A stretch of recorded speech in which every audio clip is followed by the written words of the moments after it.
You may be wondering why Greenland is suddenly being talked about like a strategic prize. Well, the real story is not just about politics or military power.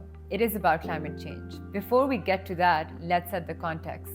Recently, several European countries, including France, the United Kingdom, Germany, Sweden, Norway, Finland, and the Netherlands began sending military personnel to Greenland. Denmark says it is pressing ahead with plans for a larger and more permanent NATO presence through 2026. Thanking everyone present here today. Thank you for your support to Greenland and the Kingdom of Denmark.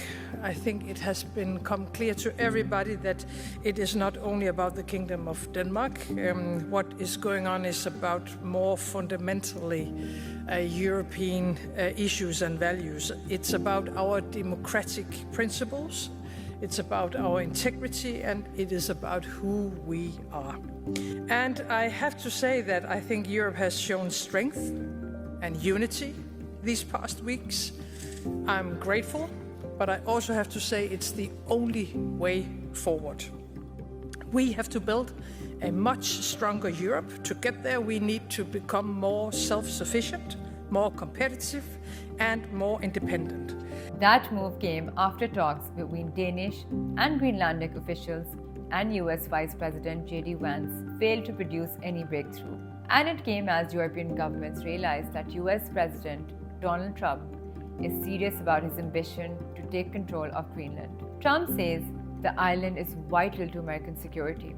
He claims Denmark cannot protect it, and he has not ruled out using force. We need Greenland for national protection. They have a very small population. And I don't know, they say Denmark, but Denmark has spent no money. They have no military protection. If they say that Denmark was there 300 years ago or something with a boat, well, we were there with boats too, I'm sure.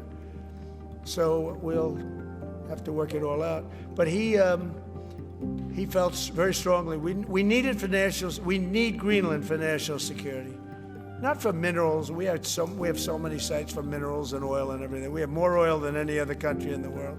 We need Greenland for national security. And if you take a look at Greenland, you look up and down the coast, you have Russian and Chinese ships all over the place.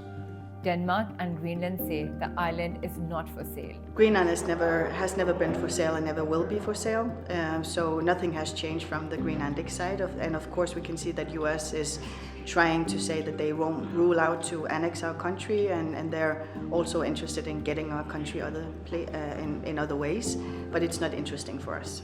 So why is Trump obsessed with this remote Arctic territory? Well, because Greenland is changing, and climate change is the reason.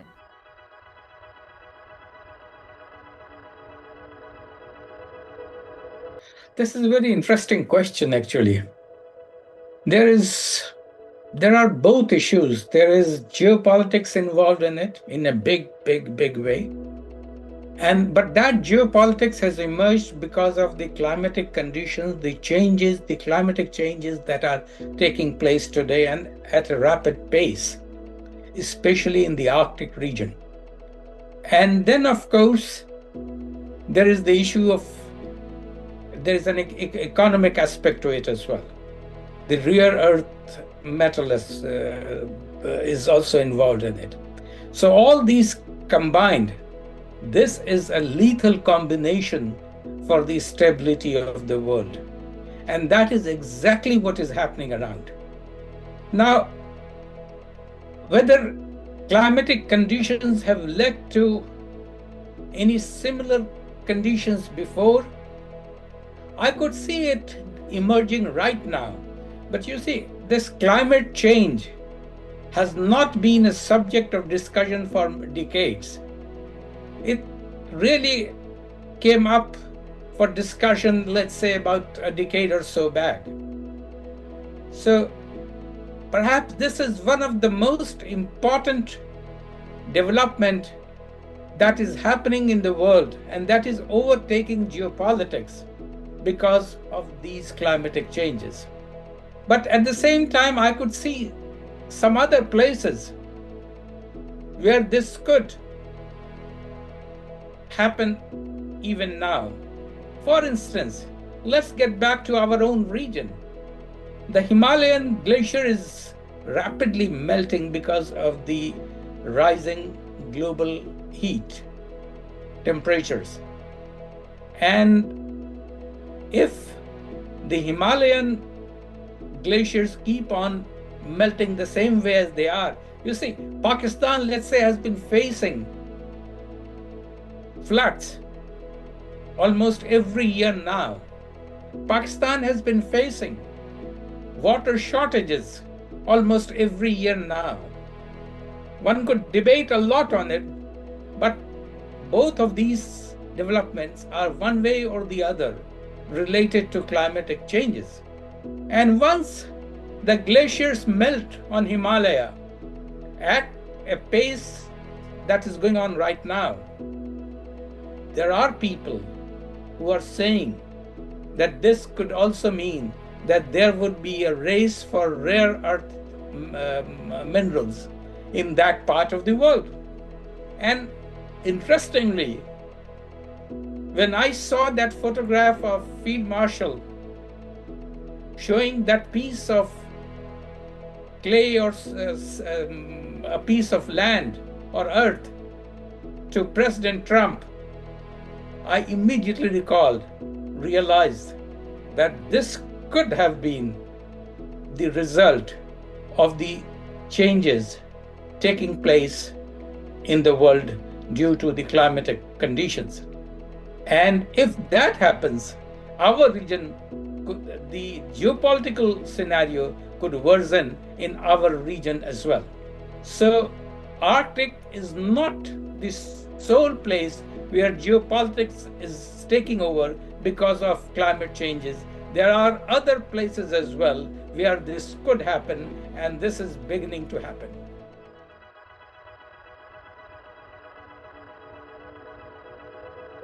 When they are talking of, there again, as I said, both these issues are going side by side. Why this rare earth metals are now getting into debate? It's only because of the climatic changes that has resulted in the melting of snow in the Arctic region. Now, Arctic region is one of those regions where the snow is melting at perhaps the fastest rate.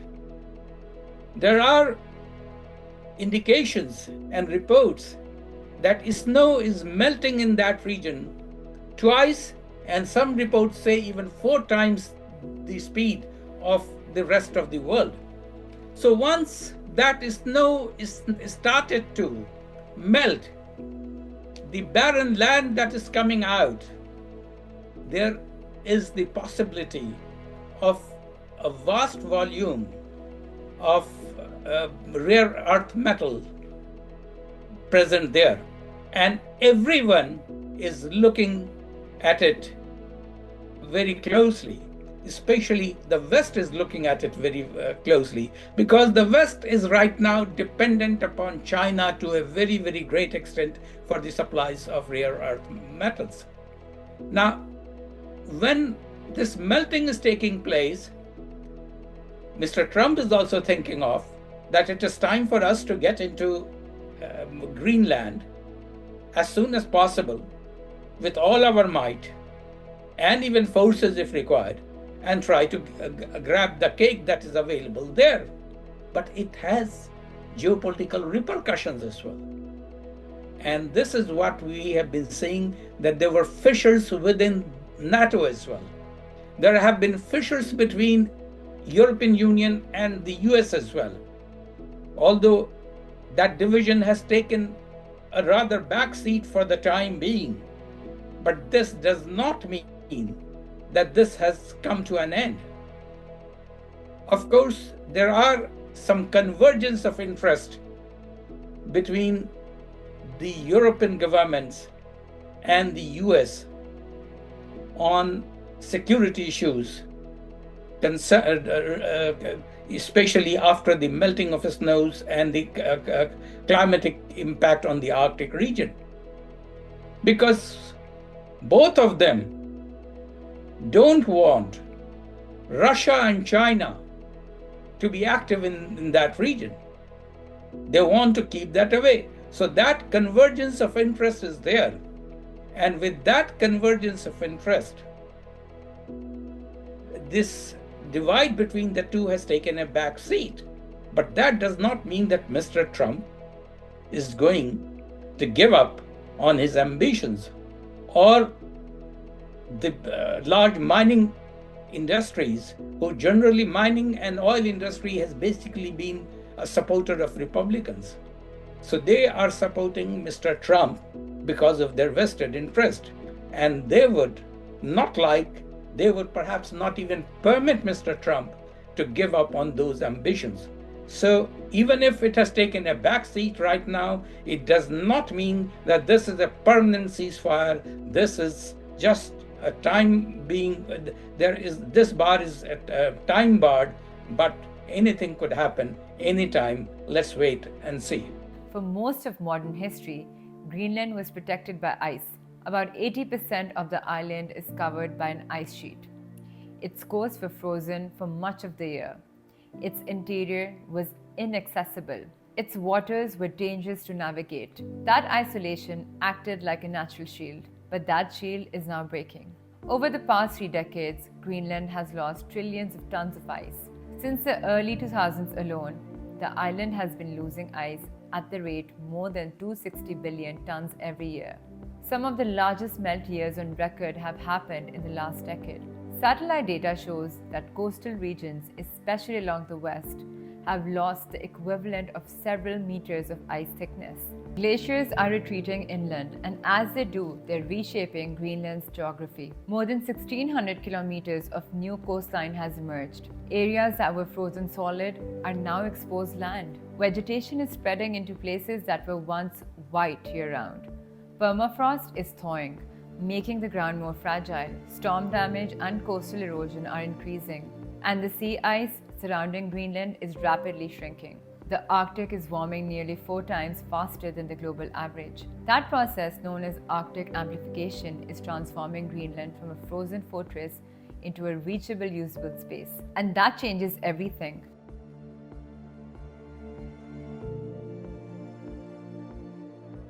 This is definitely possible. There's no doubt about it. People are already working on it. Of course, there are time bars on it. This is not going to happen tomorrow. And this new route that may emerge, it won't be lasting forever. This is going to be effective during the summer and fall season. People say from July to October, November, something like that. And that indicates that, and that would have a major impact on many things. For instance, there are reports that this would result in 40 to 50% of shorter distance between Asia and Europe. This would protect and save Europe from developments in Middle East and Asia from shipments going on that way. So 40 to 50% of saving, shorter distance, less time consuming. Now there was a report that now this from Japan to Europe, the shipping time could go down to 10 days. Currently it takes 20 to 29 days. But again, that is saving. The only problem is that this is not a full-time, this is not going to take place throughout the year. But again, if the Arctic ice keeps on melting at the same rate, there is a possibility that in the longer run, in the years to come, it could be all-year voyage as well. Who knows? It's very difficult to prophesy something right now. But at least for the time being, there is a window of 4 to 5 months where this could definitely go up. Now, there are problems into it. Yes. One would need specialized ice class vehicles. And that means that because even now there are volatile ice conditions, so special ships and vessels would be required to be used. So that means the cost would be higher. The insurance would be higher. There are not many ports right now, so that infrastructure has to be developed, so that refueling ports are there on its way for the vessels to fill up on fuel. So these are some of the structural issues and economic issues. But then there are political issues as well. This Arctic route is within Russia's exclusive economic zone. Now this means that Russia may get involved into it if it really wants to at any point in time. The Western powers are not ready for that. They would try and avoid to have any Russian interference or influence in that part of the world. So this is a geopolitical issue. So there are risks to this, and if there is a continuous flow of vessels, this also increases the risks to the fragile Arctic ecosystems. Now, all these mean that if there is a continuous and regular shipping vessels passing through this route, the rate of melting of snow could even go up, and it would have impact on the entire ecosystem. So there are many issues, but yes, as far as your question is concerned, this could come at least for a few months in the year, and this could give competition to Suez and Panama, and this would save time in shipment between Asia and Europe. Yes.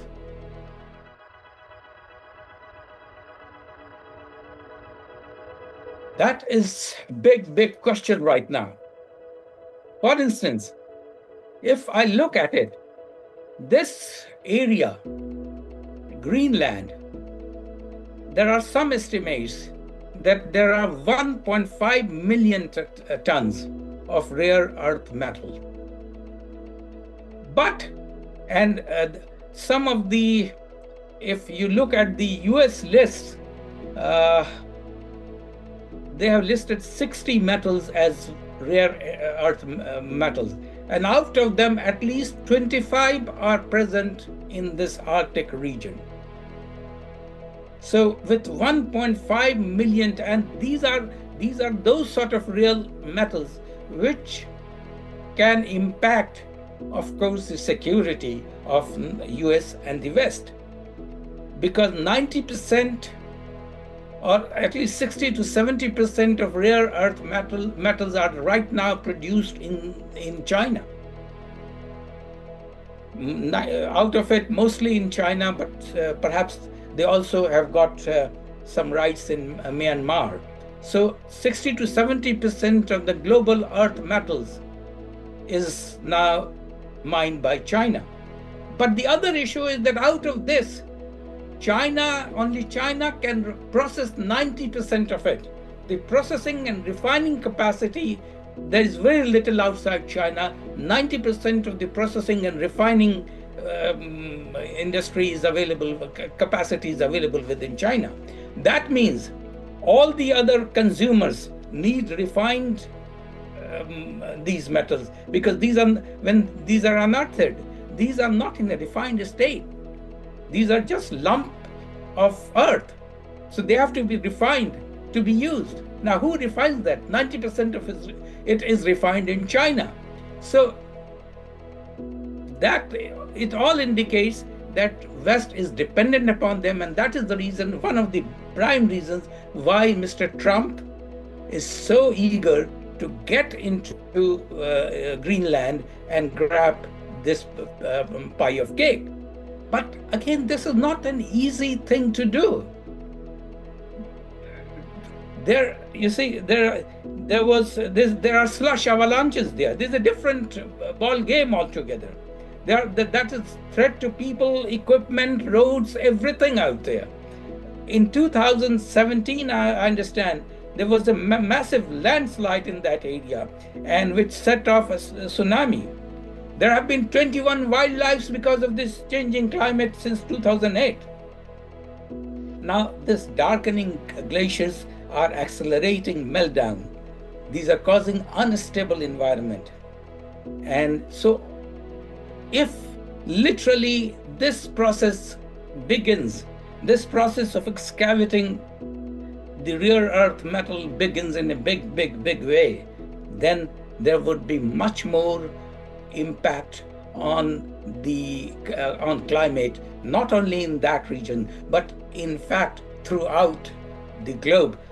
Remember it, already the sea levels are getting elevated all around the globe. These are basically because of glaciers melting. So this would increase the catastrophe, the climatic catastrophe that it would bring would be there for us and our posterity to face. But again, the problem is that countries like the US, the West, is looking at its immediate gains, and these rare earth metals are too important for them for virtually everything, from telephones, these smartphones that we are using, to missiles that are being produced, electric motors, electric vehicles, superconducting motors, guided missiles, advanced radar systems, all need these sort of material. And right now they are procuring it from China. Remember it, China stopped it at a point in time when the trade bargain was going on. And that also was an eye-opener to them, that China could hold on to it, could withhold supplies, and that would bring all these things to a standstill in the US and the West. So they are trying to be independent of Chinese pressure, and that is the reason they are trying to do it, but it will definitely have major impact on the global climatic conditions and on the ecosystems of Arctic. One cannot at all deny that. First, it changes global shipping. As sea ice declines by about 13% per decade, Arctic waters remain open for longer periods each year. Routes that once existed only on maps are becoming practical. Ships can now pass near Greenland during summer months without icebreakers. The Northwest Passage and emerging trans-Arctic routes cut thousands of kilometers of journeys between Asia, Europe, and North America. A voyage from Shanghai to Rotterdam can be shortened by up to 10 days. Some routes reduce travel distances by 30 to 40% compared to the Suez or Panama canals. That means less fuel, lower costs, and fewer bottlenecks like the Suez crisis of 2021. Shipping traffic in Arctic waters has already risen sharply over the past decade. Ports such as Nuuk are becoming more important for refueling, repairs, and logistics. That leads to the second change: minerals. As ice retreats, Greenland's land is revealing vast deposits of valuable resources. These include rare earth elements, graphite, zinc, gold, and other critical minerals. Rare earths are essentials for electric vehicle motors, wind turbines, solar panels, mobile phones, and advanced weapon systems. At the moment, China dominates global rare earth processing and supply. The United States and European Union want to reduce that dependence. Greenland could supply a significant share of future Western demand. Several major deposits, including in southern Greenland, are now accessible because glaciers have retreated and coastal waters stay open longer.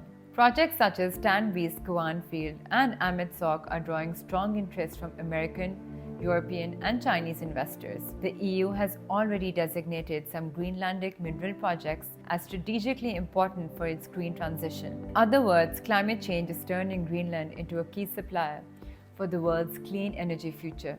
And whoever influences Greenland influences those supply chains. The third change is military. Greenland sits directly between the Atlantic and the Arctic Ocean.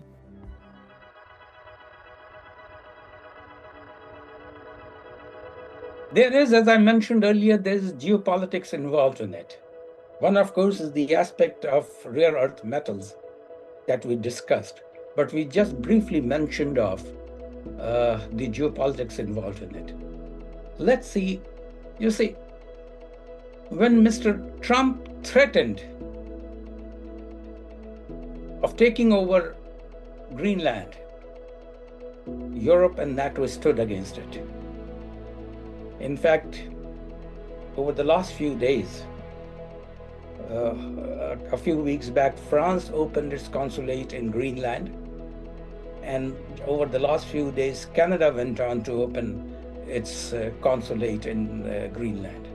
That was basically an indication of support to the sovereignty and independence of Greenland against any threat of taking it over. And then there was when Mr. Trump threatened and he went to Davos, there was a meeting between the NATO Secretary General and Mr. Trump. And immediately after that, Mr. Trump, who a few hours back was threatening that I'm going to go ahead and take over Greenland, he changed his tone and said, we are getting to a conclusion with NATO. Now, the contours of that agreement or so-called agreement, which is not on paper as yet, came out.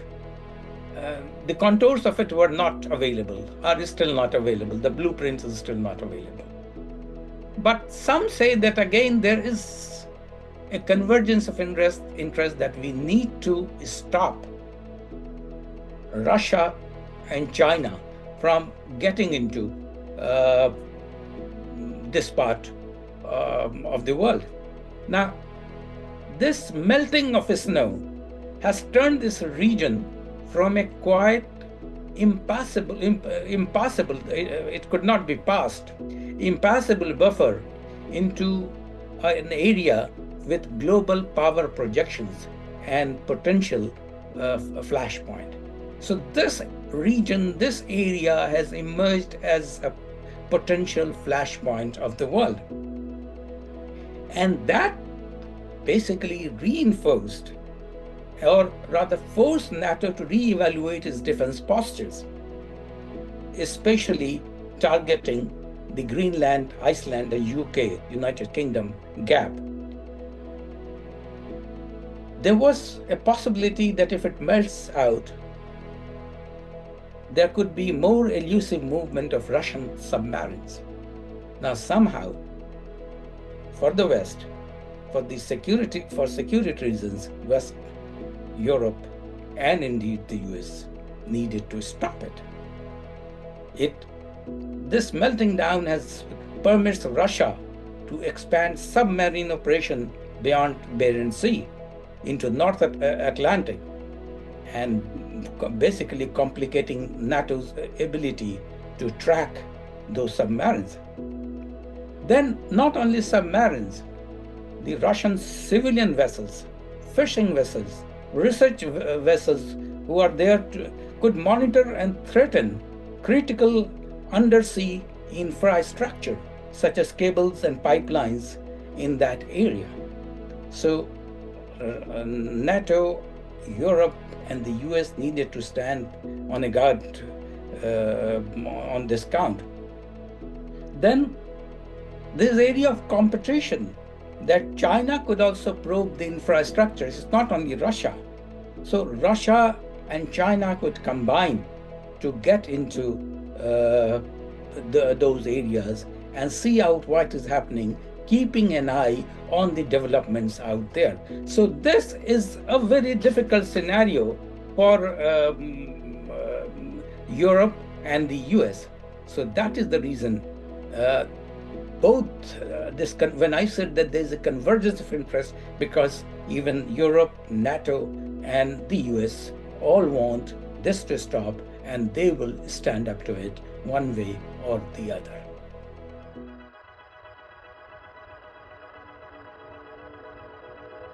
Number one, for the time being, or at this point in time, it does not control entire Greenland. It has got a foot in there, yes, but others have also got a foot in. There's the Russian Arctic region as well. So Europe has got Canada has got a foot in there, US has got a foot in there, Denmark has got a foot in there, Russia has got into the Arctic area. So why Mr. Trump or the US wants to, or that lobby within Washington who are supporting this idea, why are they desperate to get into Greenland? That's a very valid question. Now, there could be various explanations for this. For instance, if it acquires that region, this could provide the US with a strategic military positioning, that it could keep an eye on virtually the movement from that area. It could track Russian movements. It could dominate the Greenland, Iceland, and UK gap. It could really monitor it. It could gain security, resource security in terms of rare earth metals, and direct control over potential new ports and satellite infrastructure that will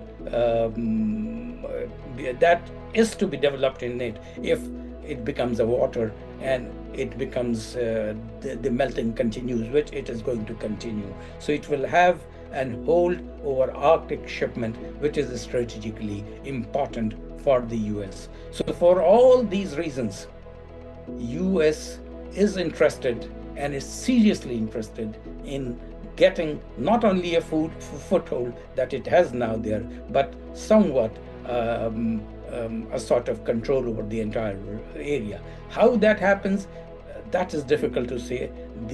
As I said, the contours of the agreement between the NATO's boss and Mr. Trump has not been made public as yet. I think that is still being worked out, but one realization has been made that we both need to work together for their own benefits, both the West and the US, and they are trying to come out with a formula where both could work together to safeguard their interests. Without the melting ice, shipping routes would remain blocked, minerals would remain buried, military access would remain limited, Greenland would still be remote. Instead, it is becoming central, and that is why Trump wants it. To control Arctic trade routes, access to critical minerals, military dominance in the high north, and leverage over rivals like Russia and China. But acquiring Greenland would not be simple. Greenland governs itself in most domestic matters. Its people have legal right to decide their future through a referendum. Denmark controls foreign policy and defense but cannot sell the territory, and any attempt to seize it by force would shatter NATO unity and international law. That is why European leaders are alarmed. They warn that if one NATO member takes territory from another, the alliance itself would collapse. For Greenlanders, the issue is deeply personal. Most support eventual independence. Many welcome foreign investment, but polls show overwhelming opposition to becoming part of the United States. For now, they say their future lies with Denmark and with their own right to choose.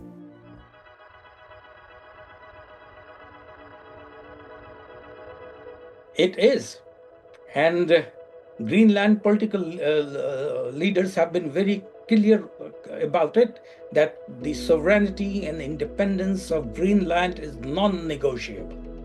It is a red line. And in fact, Greenland got its sovereignty and self-determination, the right to self, after the right of self, a non-negotiable independent state. It became in February 2024. So it would like to keep that status, an independent state, and in a recent, I think it was in 2025 and 26, I think there was a survey, and almost 85% of the Greenland population opposed becoming a part of the US.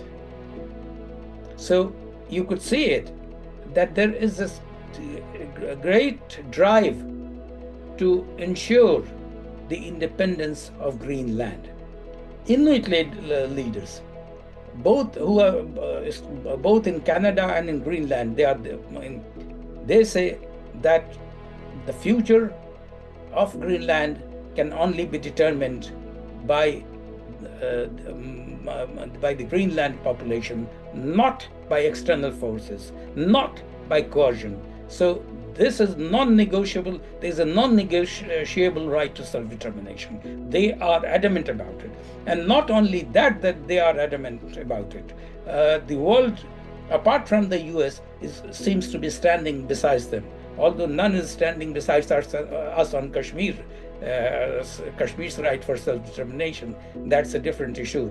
But as far as Greenland's right to self-determination is concerned, the world seems standing besides them completely. UN is supporting it. France and Canada, as I mentioned, they recently opened their consulates there. Basically, that was a sort of indication to the world that we are standing beside the right to self-determination of the population of Greenland.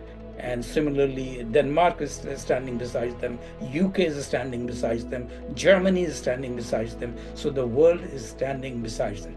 Now, how this issue is resolved between Mr. Trump and the rest of the world, or rest of the Western world, that is still to be seen. But this is not going to be an easy thing for Mr. Trump to take over without making some compromises with the West. So when we look at Greenland today, we are not just seeing an island, we are seeing what climate change does to geopolitics. Ice melts, land emerges, sea routes open, resources become reachable, and suddenly a quiet place becomes a strategic battlefield. Greenland is not about being fought over because it changed politically. It is being fought over because it changed physically. And that makes it one of the clearest examples in the world of how climate change is reshaping power, borders, and global security. Not in the future, but right now.